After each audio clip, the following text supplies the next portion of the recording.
नमस्कार, मैं हूँ राजीव और मेरे साथ जुड़ रहे हैं बाज़ार विश्लेषक सोमेश कुमार। सोमेश, बहुत स्वागत है आपका। आज बाज़ार में शेयरों से ज़्यादा कहानी करेंसी बाज़ार में रही। डॉलर और रुपए का चार्ट अगर आप देखेंगे तो मुझे याद नहीं आता है ऐसा चार्ट आपने पिछली बार कब देखा होगा और दर्शक भी उस चीज़ को अच्छे से देख पाएँ, समझ पाएँ कि मैं क्या कह रहा हूँ, वो यहाँ पे चार्ट में देख सकते हैं। आप इस कैंडल को देखिए। किस तरह का उतार-चढ़ाव हमें सिर्फ 1 दिन के कारोबार में दिखा।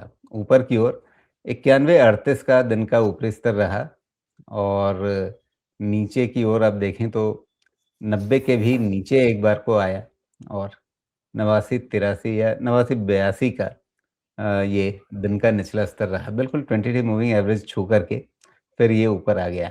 ये डॉलर की कीमत है रुपए में। तो इस तरह का उतार-चढ़ाव क्या कहानी थी आज जबकि शेयर बाज़ार इतना ठंडा रहा, हमें एफआईआई की ओर से कोई बड़ी बिकवाली भी नहीं देखने को मिली। हालाँकि ये बात है और है कि एफआईआई, डीआईआई दोनों खरीदार रहे कैश में और उसके बाद भी शेयर बाज़ार में वैसा कोई जोश नहीं दिखा जब दोनों खेमे खरीदारी में हों। उल्टे थोड़ी सुस्ती ही नज़र आई। लेकिन यहाँ रुपए में ये जो उतार-चढ़ाव है, ज़बरदस्त उतार-चढ़ाव क्या ये कुछ खिलाड़ी जो हैं वो आरबीआई के जाल में ट्रैप हुए ऐसा कुछ लगता है क्या? नहीं, आरबीआई के जाल में तो मैं नहीं कहूँगा, लेकिन ऐसा है कि आरबीआई ने इंटरवेंशन शुरू किया और इससे एक बात तो क्लियर होती है कि 89 के ऊपर का लेवल पे आरबीआई ने इंटरवीन नहीं किया था मोस्टली, और वो एक डेलिबरेट ही लगता है कि थोड़ा एक्सपोर्ट कॉम्पिटिटिवनेस मिले। और 91 के पास एक ये भी वैल्यूएशन है इकोनॉमिस्ट का कि फिर रुपी 91 के ऊपर में अंडर वैल्यूड करेंसी हो जाएगी। तो यहाँ से एक तो एक्सपेक्टेशन भी नहीं थी कि बहुत ज़्यादा डिमांड डॉलर का रुपये के अगेंस्ट रहेगा या रुपये की बहुत ज़्यादा सप्लाई रहेगी डॉलर के अगेंस्ट। तो मे बी ये एक ऐसा आप लेवल या रेंज कह सकते हैं जहाँ आरबीआई हैमर करे और रुपये को स्टेबिलिटी प्रोवाइड कर सकता है। तो आरबीआई इंटरवेंशन के अलावा और कुछ भी नहीं लगता है। इसके कारण से अब 91.5 और 89.5 ये रेंज फिलहाल तो लगता है कि इसी रेंज में रुपये की मैनेजमेंट चलनी चाहिए अगेंस्ट डॉलर। जी। तो अब ये दायरा एक रहेगा डॉलर रुपए के मुकाबले, लेकिन एक बात समझाइए कि अ, जितनी चीज़ें आप देखते हैं किसी करेंसी की क्या वैल्यूएशन होनी चाहिए, कहाँ पे करेंसी का भाव होना चाहिए, उसमें आप तमाम फैक्टर्स देख लीजिए। जितने घरेलू मैक्रो फैक्टर्स हैं वो सब अच्छा है। ट्रेड का डेटा नवंबर का इस बार बड़ा चौंकाने वाला रहा इस मायने में कि आप 50% ट्रम्प टैरिफ के साथ अमेरिका के लिए अपने निर्यात को बढ़ा पा रहे हैं। ये अपने आप में ऐसी चीज़ है जिसको मैं अभी भी समझने की कोशिश कर रहा हूँ, उसमें आप मदद कीजिए कि मतलब ठीक है, करेंसी डेप्रिसिएशन से कुछ फ़ायदा मिलता है, लेकिन इतना भी तो नहीं कि आप 50% टैरिफ को काउंटर कर पाएँ। हाँ, तो उसका एक नहीं एक लॉजिक था कि एक तो बहुत अच्छी बात है कि एक्सपोर्ट हमारा बढ़ा 19% प्लस बढ़ा। लेकिन लास्ट ईयर का बेस भी थोड़ा सॉफ्ट था, जी। तो उसके कारण भी थोड़ा माइलेज मिला था। लेकिन ये कमेंडेबल ज़रूर है कि अ, इतना टैरिफ के रहते हुए भी रूपी डेप्रिसिएशन ने सर्टेनली थोड़ी कॉम्पिटिटिवनेस बढ़ाई होगी और हमारा एक्सपोर्ट होल्ड किया है। बट मेरा अंदाज़ा ऐसा है कि इस ट्रेंड को थोड़ा-सा वॉच करना चाहिए। वन टाइम डिसीज़न तो मुझे या इन्फ्रेंस मुझे लगता तो नहीं है कि हम निकाल पाएँगे कि सस्टेनेबल एक्सपोर्ट हो जाएगा। बट नंबर्स अच्छे हैं, कंसिस्टेंसी रहेगी क्या? ये समथिंग जो है हमको वॉच करना चाहिए, वॉच वॉच करना पड़ेगा। जी। तो फ़िलहाल अभी तो मतलब इसी बात पे समझना चाह रहा था आपसे कि जब ट्रेड का मामला हमारा इतना बिगड़ा नहीं है जितना ट्रम्प टैरिफ के चलते बिगड़ सकता था, बल्कि उल्टे सँभले हुए हैं। सितंबर में ज़रूर आंकड़े कमज़ोर थे, लेकिन उसके बाद अक्टूबर के आंकड़े अच्छे रहे। तो ट्रेड पे झटका नहीं लगा है, इंटरनल मैक्रोज़ हमारे बहुत अच्छे हैं। डॉलर इंडेक्स अपने आप में कमज़ोर है। वैसे में रुपए को अभी तक जो ये 91 के ऊपर तक की कमज़ोरी देखने को मिली है, उसमें अकेला ये फैक्टर है कि यहाँ से अ, आप बाज़ार की कोलोकियल भाषा में कहें तो गोरे जो हैं वो यहाँ से डॉलर उठा कर के ले जा रहे हैं। मतलब क्यों ले जा रहे हैं? क्या किसी ने उनके कान में मंत्र फूँका है कि भैया आपको भारत को थोड़ा-सा अ, बताना है कुछ? नहीं, नहीं, ऐसा कुछ भी नहीं है राजीव जी। मेरा अ, एक तो शंघाई हमारे अगेंस्ट में काफ़ी अंडर वैल्यूड था, जहाँ पे एक पैसा गया। दूसरा, ऑफ कोर्स जो कह रहे हैं वो गलत नहीं है कि एआई ट्रेड प्ले किया है, ताइवान, कोरिया, यूएस इन सब में एआई ट्रेड प्ले किया है और भारत के बाज़ार में एफवाई 23 के मतलब आप देखें तो अगर 4 साल का। इसका एक काउंटर आर्ग्यूमेंट है। इसका एक काउंटर आर्ग्यूमेंट ये है कि टोटल आप अगर जो ग्लोबल इन्वेस्टर्स हैं, उनके इमर्जिंग मार्केट एलोकेशन के अंदर अगर आप देखें, तो भारत का हिस्सा अपने आप में इतना छोटा होता है। हमारे लिए बड़ा हो जाता है, लेकिन उनके ओवरऑल एलोकेशन में इतना छोटा होता है कि वो भारत से पैसा निकाल कर के कहीं और उनका अगर पैसा लगाने का मन बन रहा है, तो ऐसा नहीं हो सकता कि आप को अगर चीन में पैसा लगाना है, तो उसकी फंडिंग आप भारत में बिकवाली करके कर पाएँगे। वो संभव नहीं है, उतनी मात्रा नहीं है, मतलब वो मेल नहीं खाता है। तो वैसे में भारत में अगर ये बिकवाली हो रही है, तो शुद्ध रूप से ये कि या तो आपको भारतीय बाज़ार से अच्छी उम्मीदें नहीं हैं, या तो आपको भारतीय अर्थव्यवस्था पे भरोसा नहीं है, या तो आपको लगता है कि यहाँ आगे चीज़ें कुछ बिगड़ने वाली हैं। अ, सब इनमें से कोई फैक्टर नहीं है। सिर्फ़ ये कि ट्रम्प टैरिफ नहीं हुआ है इसलिए हम भारत में बिकवाली कर रहे हैं। ये तो सीधा-सीधा यही है ना, कान में किसी ने मंत्र फूँका है। क्योंकि ट्रम्प टैरिफ लगने के बाद भी भारत की अर्थव्यवस्था पे कोई असर नहीं है, निर्यात पे ऐसा कोई बड़ी चोट नहीं है। 1 महीना खराब गया, 1 महीना बढ़ा हुआ मिला। तो मतलब ये नहीं है कि ट्रम्प टैरिफ के चलते हमारा निर्यात ध्वस्त हो गया है। तो आखिर वो कौन-सा नकारात्मक असर है जिसके चलते एफआईआईज़ जो हैं वो ये सोच रहे हैं कि ट्रम्प टैरिफ लगा हुआ है, टैरिफ को लेकर के यूएस इंडिया डील नहीं हुई है, इसलिए हम यहाँ पे बेचते रहेंगे। नहीं राजीव, इसमें फैक्टर्स हैं, ऐसा नहीं है कि नहीं है। पहली चीज़ क्या है कि एफआईआईज़ का जो आपने बताया ना, एफआईआईज़ के केस में 2 चीज़ें होती हैं। एक होता है एलोकेशन एंड दूसरा होता है रीएलोकेशन किसी भी इन्वेस्टमेंट में। Allocation of fresh funds and reallocation of the funds जहाँ पे हमारा रिलेटिव वैल्यूएशन हमको ठीक लगता है। तो जैसे ग्लोबल इकोनॉमी चली कुछ नहीं सही तो 4% के रेट पे ग्रो तो कर रही है। इसका मतलब ये है कि ग्लोब में इन्वेस्टमेंट सरप्लस तो आ रहे हैं।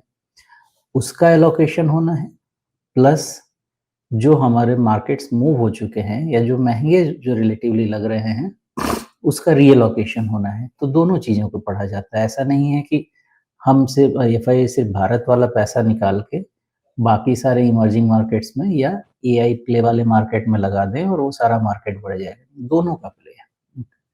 दूसरी चीज़ क्या है, थोड़े समय में और क्लैरिटी मिलेगी, बट ऐसा नहीं होगा कि एक्सपोर्ट पे हमको असर नहीं पड़ा होगा। 1 महीने का नंबर है, इसको और थोड़ा-सा नंबर आने देते हैं। इसमें बेस इफ़ेक्ट भी है। इसके पहले मंथ में इम्पैक्ट था, ये असर रहेगा। तो इसका मतलब ये नहीं है कि हमारा एक्सपोर्ट ज़ीरो हो जाएगा, वैसा नहीं है। और दूसरी चीज़ ये भी है कि ये खेल शुरू हुए अब आप समझें कि करीब 4-5 महीना हो भी गया, तो थोड़ी-सी रीएडजस्टमेंट ऑफ एक्सपोर्ट्स भी होनी शुरू हो गई है। इसमें नेगेटिव प्ले भी है। नेगेटिव प्ले ये है कि चाइना कहीं न कहीं चाइना को भी इसका ये हर्ट हुआ है, हमसे तो बहुत ज़्यादा हर्ट हुआ है बिकॉज़ उसका स्केल कुछ और है। उनकी डंपिंग का भी हम पे असर पड़ा है।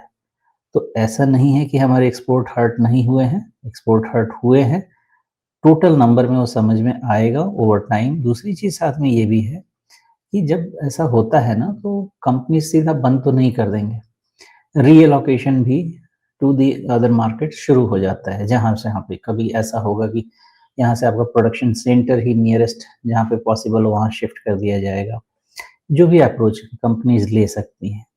तो दोनों चीज़ें होती हैं। पॉइंट नंबर 1, पहला जवाब ये है कि क्या एक्सपोर्ट हर्ट नहीं हुआ है? पूरे वर्ल्ड का, पूरे ग्लोब का एक्सपोर्ट हर्ट हुआ है। पॉइंट नंबर 2, क्या एक्सपोर्ट्स का रीएडजस्टमेंट शुरू हो गया है? बिल्कुल शुरू हो गया है। तो दोनों को मिला के ये है कि short term pain, long term मुझे लगता है नेट नेट गेन ही होगा, बिकॉज़ यूएस से काफ़ी सारे कंट्रीज़ अपने ट्रेड मूव करेंगे, जितना कर सकें, कितना कर सकेंगे नहीं पता, लेकिन जितना कर सकें वो मूव करेंगे। थोड़ा पेन भी है, थोड़ा गेन भी धीरे-धीरे शुरू होगा। जी। तो अब भारतीय बाज़ार में आज की कहानी क्या रही, उस पे निगाह डालते हैं। एक ठंडा दिन, शांत दिन, थोड़े से नकारात्मक रुझान के साथ ही, लेकिन कोई बहुत बड़ी गिरावट नहीं। और इसके पीछे कारण शायद ये भी रहा कि आज कैश में एफआईआई की बिकवाली नहीं थी। और ताज्जुब यही है कि जब एफआईआई और डीआई दोनों ही कैश में खरीद रहे थे, तो फिर बाज़ार में ये दबाव क्यों रहा? रादर कहेंगे कि बाज़ार में डिसइंटरेस्ट रहा दबाव से ज़्यादा, कुछ ख़ास है नहीं। और देखिए, दिसंबर वोलेटाइल रहने का एक्सपेक्टेशन भी था। तो वही वोलेटिलिटी यहाँ पे चल रही है। मतलब एक दिन अगर ये चार्ट को देखा जाए तो शायद ये कहा जा सकता है कि मार्केट एक रेंज में चल रहा है, वोलेटिलिटी नहीं है। लेकिन एक-एक दिन के कैंडल को उठा के देखा जाए तो जिस तरह से टेल बन रहे हैं, जिस तरह से ओपन और क्लोज बन रहा है, इंट्राडे वोलेटिलिटी चॉपीनेस बहुत ज़्यादा है। तो ऐसा नहीं है कि है, हाँ, बट ओवरऑल अगर आप ट्रेंड देखेंगे तो आई थिंक निफ्टी अपना विक्स भी 10 के नीचे आ गया है। तो मार्केट में जी। शांति है। दो यहाँ से ना थोड़ा अब अगर केयरफुली हम ये सोचना पड़ेगा इस 5 मिनट चीज़ का को। चार्ट देखें, 5 मिनट का चार्ट देखें तो ये इंट्राडे जो उतार-चढ़ाव है वो समझ में आता है। आप एक गैप डाउन के साथ खुले और उसके बाद फिर लगातार आप नीचे ही की तरफ ही ढलान बनी रही। जी, और ख़ासकर विक्स ऐसे जगह पे है जहाँ से मार्केट में शायद और वोलेटिलिटी बढ़नी चाहिए, बिकॉज़ 10 के नीचे निफ्टी विक्स सेटल हो रहा है। अब इससे ज़्यादा क्या शांति होगी बाज़ार में? तो अगर मार्केट ऊपर जाता है, तो भी विक्स और सेटल होता है नीचे डाउन। लेकिन मुझे ऐसा लगता है कि वोलेटिलिटी थोड़ी-सी और बढ़ेगी, कम से कम दिसंबर में और भी बढ़ेगी। अब निफ्टी बहुत ज़्यादा नहीं भी गिरे, क्योंकि 25,500 के नीचे तो इंट्राडे अभी जाता हुआ नहीं दिख रहा है, और 25,600 के नीचे क्लोज़ होता हुआ भी फिलहाल नहीं लग रहा है। बट इस बीच में चॉपीनेस बढ़ेगी, ये अंदाज़ा लग रहा है। और फिर हमारा सेकंड वीक ऑफ जनवरी से शायद फिर से चीज़ें पॉज़िटिव ही देखेंगे, ऐसा तो मुझे अभी तक लग रहा है। तो हमारा एक्सपेक्टेशन यहाँ पे यही है कि चॉपीनेस और बढ़ेगी, और रेंज 25,600 500 यहीं तक रह जाएगा, कंसोलिडेशन फिर होगा। जी। तो अभी आगे कुछ समय तक कंसोलिडेशन के बारे में ही सोचा जाए। तो वैसे में अब इस हफ्ते के लिए क्या ये जो 50 डे मूविंग एवरेज है, ये अपने आप में सपोर्ट बन जाएगा?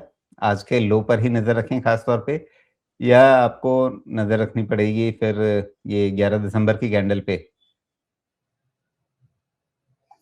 नहीं सर, अच्छा तो 11 दिसंबर नहीं, अभी फिलहाल बाइंग शुरू, मतलब ट्रेडिंग स्टैंड पॉइंट से खरीदारी तो अभी नहीं करना चाहिए। ट्रेडिंग स्टैंड पॉइंट से अभी यही कहता है कि 26,000 26,050 ये सब ऊपर क्लोज एक बार ले ले निफ्टी, तो फिर नियरेस्ट लो का सपोर्ट लेके बाइंग शुरू करनी चाहिए। Until then wait and watch करना चाहिए। एक चांस लेना अगर बनता है तो कभी अगर 26,650 के आसपास दिखता है तो 100-150 पॉइंट का रिस्क लेके ट्राई किया जा सकता है लॉन्ग। बट अभी नहीं, अभी वेंचर करना नहीं है, क्योंकि लग रहा है वोलेटाइल और होगा ना, तो उसमें अननेसेसरी स्टॉप लॉसेस चले जाएंगे। जी। ये उतार-चढ़ाव क्या मिड कैप, स्मॉल कैप में ज़्यादा होने वाला है? मुझे तो लगता है मिड कैप स्मॉल कैप में तो डिसइंटरेस्ट रहना चाहिए, जो कि है ही। इनफैक्ट देखिए, प्राइसेस तो गिर रहे हैं मिड और स्मॉल कैप के, लेकिन वॉल्यूम एकदम ही पैथेटिक है। मतलब यहाँ पे किसी भी तरह से आप ये कंक्लूजन नहीं ले पाएंगे कि यहाँ मिड कैप खराब है, स्मॉल कैप खराब है, नहीं, कुछ नहीं। वॉल्यूम नहीं, डिसइंटरेस्ट है। रिकवरी भी होगी तो 10-10, 20-20, 25% ऐसे करके होगी। तो मुझे मोस्टली मार्केट में मिड और स्मॉल कैप में डिसइंटरेस्ट दिखता है देन एनी फर्दर वीकनेस ज़्यादा। हालांकि स्ट्रक्चरली अगर देखा जाए तो ये वीक स्ट्रक्चर ही माना जाएगा। बट विदिन दिस स्ट्रक्चर जो 58,500 तक का इंडेक्स है, इसमें चॉपीनेस रह सकती है। जी। लेकिन अगर इस निफ्टी मिड कैप स्ट्रक्चर को हम देखें और थोड़ा-सा इसे नकारात्मक लेकर के भी चलें, तो ऐसा लगता है कि ये सितंबर के अंत से 30 सितंबर का आप ये बॉटम देखिए, वहाँ से एक राउंडिंग टॉप जैसा कुछ अगर बन भी रहा है, तो क्या ये अ, राउंडिंग टॉप जो है, वो जितना नुकसान कर सकता है, उतना लगभग कर चुका है? क्योंकि आप किसी इंडेक्स के लिए 50% तक का ही इसमें लेकर के चलते हैं राउंडिंग टॉप के स्ट्रक्चर में नीचे का फासला। ये जो डेटा रीड करने का है, ये डेटा रीड एक लंबे टाइम फ्रेम के अंदर में एक छोटे टाइम फ्रेम की वैल्यूएशन अगर की जाए, तो ओवरऑल ये ब्रीदर ले रहा है, और जहाँ इसका लो बन गया है, वो भी एक अच्छा लो है। 58,500 का जो लो है, वो भी एक अच्छा लो है। सपोर्ट मिलना तो चाहिए यहाँ से, और ये नेगेटिव स्ट्रक्चर कंसीडर तो मैं नहीं कर पाऊँगा अभी। नेगेटिव स्ट्रक्चर तो बहुत नीचे है, मतलब 57,000, 56 एंड हाफ, उसके पहले ये स्ट्रक्चर नेगेटिव नहीं जाएगा। ये अच्छे राइज का ही स्ट्रक्चर रहेगा। करेक्शंस ठीक है, हेल्दी है, और ये जो राउंडिंग टॉप का करेक्शन चल रहा है, ये ओवरऑल आपका जो रिकवरी हुआ है अपने सितंबर हाई से, पिछले सितंबर 24 हाई से लेके अभी तक का, उसके अगेंस्ट का करेक्शन है। इसका प्रॉपर इवैल्यूएशन फरवरी में ही हो पाएगा, बट मेरा अंदाजा यही रहेगा कि ये ब्रीदर है, और बहुत हेल्दी ब्रीदर है, बिकॉज़ जो चाल आएगी वो बहुत ही फायरी आएगी। जी। तो चाल आने की उम्मीद रखनी है यानी सोच सकारात्मक रखनी है, लेकिन अभी एक थोड़ा-सा रुक करके दम ले भर करके फिर आगे के लिए वो बढ़ना शुरू करेगा। हुँ। स्मॉल कैप में भी बिल्कुल इसी पैटर्न को फ़ॉलो करेंगे क्या? यहाँ पे तो थोड़ा-सा ज़्यादा आप देख रहे हैं कि जुलाई से ही एक नकारात्मक रुझान है और अब साफ़ तौर पे हम कह सकते हैं कि इस बड़े स्ट्रक्चर में भी लोअर टॉप, लोअर बॉटम जो है वो बहुत स्पष्ट रूप से दिखने लगा है। हाँ, लेकिन ऐसा कोई नेगेटिव स्ट्रक्चर नहीं है स्मॉल कैप का। ये स्ट्रक्चर आपका ओवरऑल रैली का ही है, बट बहुत लॉन्ग कंसोलिडेशन का है। ओवरऑल देखा जाए तो करीब-करीब 1.5 साल से स्मॉल कैप में कोई रिटर्न बना ही नहीं। 1.5 साल से ज़्यादा हो गया, डेढ़ पौने 2 साल से। ये बहुत अच्छा कंसोलिडेशन है, क्योंकि देखिए अब क्या है ना कि प्राइस करेक्शन बहुत जल्दी सेट इन होता है, या फैक्टर होता है। जो चीज़ 1.5 साल में नया लो नहीं बनाया, अगर आगे जाके इकोनॉमिक फंडामेंटल्स या ट्रिगर्स को इवैल्यूएट किया जाए, तो ये एक अच्छा बेस फॉर्मेशन होता है। और जिस तरह से मैंने वैल्यूएशन स्टडी भी करने की कोशिश की, मिड कैप की, स्मॉल कैप की, मुझे लगता है कि स्मॉल कैप में ज़्यादा मतलब ज़्यादा वैल्यूएशन रीज़नेबल होते जा रहे हैं। मिड कैप थोड़े से अभी भी आउट हैं, बट स्मॉल कैप ज़्यादा रीज़नेबली वैल्यूड है। मेन प्रॉब्लम क्या है ना कि टोटल डिसइंटरेस्ट है अभी। इसके लिए कुछ ट्रिगर चाहिए। ट्रिगर क्वार्टरली रिज़ल्ट एक अच्छा आ जाए, वो ट्रिगर हो जाएगा। जी, ओके। अब यहाँ पे जल्दी से बैंकिंग और आईटी पे निगाह डाल लेते हैं, कैसा रहा है आज इनका कारोबार और आगे क्या लगता है? फिर बढ़ेंगे दर्शकों के सवालों की तरफ। तो निफ्टी बैंक आज ये भी थोड़ा-सा ठंडा-ठंडा ही और जैसे हमें निफ्टी में थोड़ा-सा रुझान देखने को मिला, कुछ उसी तरह का। लेकिन अब यहाँ पे अब देखिए आज का जो निचला स्तर है वो मेल खा रहा है 11 दिसंबर के निचले स्तर से और वही लगभग आप नवंबर के अंत में भी आप देख रहे थे उसी जगहों पे वो थोड़ा-सा एक छोटा कंसोलिडेशन हुआ था। क्या ये सपोर्ट लेने के लिए बहुत अच्छी जगह है या फिर थोड़ा-सा और नीचे फिसलना है? है, लेकिन ये डिसीजन मेकिंग पॉइंट नहीं है, बिकॉज़ डेटा इतना क्लीन नहीं है। डिसीजन मेकिंग पॉइंट है 58,000 से 58,400, ये सब रेंज ज़्यादा अच्छा डिसीजन मेकिंग पॉइंट होगा। वहाँ तक भी जाता है तो किसी भी तरह से कोई चिंता फ़िक्र नहीं है। ये आपका जो लेग करेक्ट हो रहा है, ये ऐसा समझ लीजिए कि 53,500 से लेके जो चाल बनी थी, उसका एक राइज तो आपका 60,000 कंप्लीट हो गया था। अब नया चाल कब बनेगा, एक बार वो भी देख ही लेते हैं।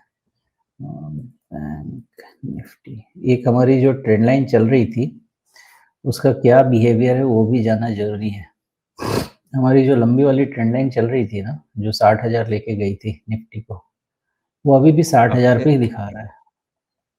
आप इस हाँ, ट्रेंड वो लाइन की अभी भी बात कर रहे हैं क्या? हाँ, वो वाली ट्रेंड लाइन जो है, वो अभी भी 60,000 की ही ट्रेंड लाइन है, उसमें ज़्यादा चेंज नहीं हुआ है। उसका इंक्लिनेशन थोड़ा बेटर बनेगा, वो अभी चेंज नहीं हुआ है। चेंज नहीं होने का मतलब क्या है पता है? चेंज नहीं होने का मतलब क्या है कि अगर 60,000 निकला अगर निफ्टी बैंक, तो क्या होगा? मुझे लगता है कि 53,500 से लेके 60,000 का एक टोटल पैटर्न हो जाएगा, और फिर 60,000 निकलने के बाद एक नया रेंज ओपन होगा। तो कितने का ओपन हो सकता है, अंदाजा लगाते हैं। 53,000 से 60,000, ऑलमोस्ट समझ लीजिए कि 7,000 पॉइंट का। और अगर याद हो तो हमारा 10 से 15% का डिस्कशन हमेशा चल रहा है कि अगर ब्रेकआउट होता है तो नया रेंज ओपन होगा, वो होगा तो 75,000 का ओपन, बट बीच बीच में रुकेगा। मेन बिहेवियर इसको देखना है कि 60,000 ये किस तरीके से क्लियर करता है, उस पर बहुत कुछ डिपेंड करेगा। और बहुत कुछ डिपेंड करेगा कि अपना क्रेडिट ग्रोथ 12-15% के रेंज में पहुंचता है क्या, और उसके बावजूद भी क्या एनपीएस कंट्रोल में रह जाता है, तो एक बहुत बड़ा ट्रिगर हो सकता है। तो अभी देखते हैं, इवैल्यूएशन ऐसा ही लग रहा है मुझे कि एक कंप्लीट राइज जो हम 60,000 तक देख रहे थे, वो तो हो गया। अब इसके बाद या तो बड़ा होगा या तो कुछ नहीं होगा। कहीं ऐसा सीन नहीं है नहीं होने का, क्योंकि पिछले 1.5 साल से वैसे भी कुछ नहीं हो रहा है। तो जो भी होगा अच्छा ही होगा मुझे लग रहा है, और 60,000 के बाद 10-15% का तो एक्सपेक्टेशन रख सकते हैं। बट हम इवैल्यूएट करेंगे उसको जैसे-जैसे सिचुएशन बनता जाएगा। जी। तो 60,000 के बाद अगर 10% देखेंगे तो 66,000 हो जाएगा, अगर 15% देखेंगे तो लगभग 70,000 हो जाएगा। मेरे पास नंबर 75,000 के अलावा कुछ नहीं है। बीच-बीच जी। में बनेगा। जैसे-जैसे बनेगा ना, मैं वैसे-वैसे इसको तोड़ता जाऊँगा। तो अगर नंबर लेकिन आज 75,000 जब हम तक बात का कर है रहे हैं, हाँ जी? जी, अगर नंबर 75,000 तक का है तो 25% की ग्रोथ हो जाएगी 60,000 के ऊपर। तो एग्ज़ैक्टली। 10-15% क्या मतलब आप थोड़ा-सा मतलब सँभल करके बोलने के लिए कह रहे हैं क्या? नहीं। देखिए, कैसा है कि हमने नंबर्स लिए थे ना, हमने नंबर्स लिए थे कब? हमारा जब बैंक था 25,000, तो हमने करीब 45,000 का नंबर लिया था। उसके बाद ओवरऑल 60,000 का नंबर लिया था, जिसको 2 टुकड़ों में हमने डाला था। अब 60,000 तक तो हम हो गए। अब हमको नंबर लेना है कुछ 85-90 हज़ार या 1 लाख का भी नंबर लेना हो सकता है। अभी मेरे पास वो क्लैरिटी नहीं है, लेकिन कम से कम 85-90 हज़ार का नंबर लेना है। तो वो 50% का राइज़ है। अब उस 50% के राइज़ को हमको तोड़ना पड़ेगा, कितने साइकिल में होगा। तो एक साइकिल मुझे लगता है करीब-करीब 25% तक का तो फास्ट साइकिल होना चाहिए। वो 1.5 साल का साइकिल हो सकता है। उसके बाद स्लो साइकिल होगा। तो वो 75,000 तक वाले नंबर को मैं कितने रेंजेज़ में मुझे तोड़ना पड़ेगा, उसकी क्लैरिटी अभी नहीं है। वो जैसे-जैसे डेटा डेवलप होगा, वैसे-वैसे हम क्लैरिटी लेते जाएँगे। बट 60 के बाद जो ब्रेकआउट होगा, हम व्यू 75 का ही लेंगे। बट 75 का व्यू लेंगे ऐसा तो नहीं है ना कि 65, 66, 67, 69 जाके एक डीप करेक्शन 10% का नहीं आ सकता है या 5-7% का नहीं आ सकता है। तो वो इवैल्यूएशन ऑन द मूव ही होगा, अभी नहीं हो पाएगा। बट व्यू जो लेना है, वो 75 और 85 का ही लेना है, 60 के बाद। जी, तो ये बैंकिंग की कहानी हो गई, अब आईटी सेक्टर पे निगाह डाल लेते हैं। आईटी के लिए आज थोड़ा-सा ठीक-ठाक दिन रहा। हालाँकि ऊपरी स्तरों से इसमें थोड़ी कह सकते हैं कि बिकवाली रही या ऊपरी स्तरों पे टिक नहीं पाया, लेकिन फिर जो निचला स्तर बना दिन का उसके मुकाबले तो फिर ठीक बंद हुआ है। तो आईटी में क्या दिख रहा है? देखिए, आईटी में ऐसा दिख रहा है कि मान लीजिए कि कहीं पे अमृत बँट रहा था, कुछ छींटे आईटी को भी पड़ गए, जिसके कारण आईटी का भी उद्धार हो रहा है। तो देखते हैं, व्यू लगाते हैं राजीव जी, 40,000 के आसपास तक का तो ओपन रखते हैं, लेकिन ये चीज़ तय है कि स्ट्रक्चर को नेगेटिव बिल्कुल रीड करने की गलती नहीं करनी है। अब इसमें मिड कैप चलेगा, आईटी की लार्ज कैप चलेगा कि स्मॉल कैप चलेगा, वो समय बताएगा, मुझे नहीं पता। लेकिन व्यू तब तक नेगेटिव नहीं रखना है जब तक व्यू बोले नहीं कि हाँ नेगेटिव होना है। अभी कोई व्यू नेगेटिव रखने का है नहीं, चूंकि 40,000 के आसपास पे पहला ब्रेकआउट था, तो 40,000 पे इसको इवैल्यूएट करते हैं, फिर देखते हैं क्या होता है। बट बहुत ही क्लियर है कि 33,000 पे बहुत स्ट्रांग बेस बना के आया है, और 40,000, 39 एंड हाफ 40,000 पे रुकना चाहिए। उसके बाद फिर से इवैल्यूएट करते हैं स्ट्रक्चर को, क्या ब्लाइंड पॉजिटिव लेके चला जा सके। अगर फंडामेंटल सपोर्टिव रहते तो कर सकते थे, जो कि नहीं है। जी। तो फिर अभी आईटी में करना क्या है? किस रणनीति के साथ चलना है? क्या टैक्टिकल बाइंग करते रहें और उसके लिए भी अब कितनी गुंजाइश बची है? 38,000 के ऊपर हैं। अ, अगर 40,000 की ओर भी जाएगा तो 38,000 के इंडेक्स पे 2,000 की बढ़त, कितना बना मामला? हाँ, हाँ, तो उसमें आप समझें कि 4-5% का मामला बनेगा। हाँ, तो 4-5% 4-5% मेन में 4-5% में शोमेशी का काम तो चलता नहीं है। नहीं, आईटी से तो वैसे भी आईटी में हमारा कोई है ही नहीं, एक्सपोज़र नहीं है। क्योंकि आईटी में देखिए क्या है ना राजीव जी, कि अब मेरी खोज चल रही है कि जैसे हमारे यहाँ तो कोई एआई प्रोडक्ट वाली कंपनी है नहीं, है ना? तो मेरी खोज ये चल रही है कि एआई से बेनिफिट होने वाले कौन-कौन सी चीज़ें रहेंगी। तो हम उसमें खोज कर रहे हैं। तो आईटी चले नहीं चले, क्या उस एआई वाले ट्रेड के बेसिस पे हम कहीं और पैसा बना सकते हैं। फॉर एग्ज़ाम्पल, हम गोल्ड तो खरीद नहीं सकते क्योंकि स्टॉक मार्केट में गोल्ड होता नहीं है। लेकिन गोल्ड प्राइसेज़ ऊपर जा रहे हैं। तो ऐसा थोड़ी है कि हमको ये चिल्लम-चिल्ली में लगना है कि गोल्ड नहीं है, गोल्ड नहीं है। चुपचाप ऐसे स्टॉक्स आइडेंटिफ़ाई कर लेते हैं जो अच्छे खासे गोल्ड लेंडर होते हैं, हाई क्वालिटी होते हैं, उसमें थोड़ा एक्सपोज़र लेके बैठ जाइए। गोल्ड अगर ₹1 चलता, $1 चलता है, तो हो सकता है कि आपको $1 नहीं दे, 70 सेंट दे दे, 65 सेंट दे दे, लेकिन दे तो जाएगा पैसा। तो हमारी वैसी खोज चलती है कि जहाँ पे कुछ होने वाला है, उसके कौन-कौन से बेनिफिशियरी हैं, उसको थोड़ा ढूँढो, उसमें पढ़ो, बैठो। और समय लगता है, इसीलिए जो भी चीज़ हम लेते हैं उसमें 2-3 साल आराम से समय लग सकता है, क्योंकि खोजना पड़ता है। यहाँ पे भी आईटी में खोज मैं ये करने की कोशिश कर रहा हूँ कि हमारे यहाँ तो एक भी एआई प्ले नहीं है भाई, हमारे यहाँ प्रोडक्ट बनाते ही नहीं है वैसे। तो कि क्या-क्या और कहाँ-कहाँ बेनिफिट हो सकता है, कितने को एफिशिएंसी मिल सकता है, कितने की प्रोडक्टिविटी बढ़ सकती है, या कितने का उसके कारण से बिज़नेस स्केल अप हो सकता है। वही सब खोज चल रही है। तो डायरेक्ट आईटी प्ले में तो मैं नहीं जा रहा, बट शैडो में तो जाऊँगा, लेकिन कहाँ अभी पता नहीं। जी, ओके। तो फिलहाल अभी सीधे-सीधे अ, आप कह रहे हैं कि सीधे आईटी में अभी ज़्यादा मौके नहीं देखेंगे, लेकिन नज़र रखेंगे और जहाँ पर इसका एक कहा जाए कि डिराइव्ड अपॉर्च्युनिटी जहाँ पे दिखे, तो उस पर नज़र रखें।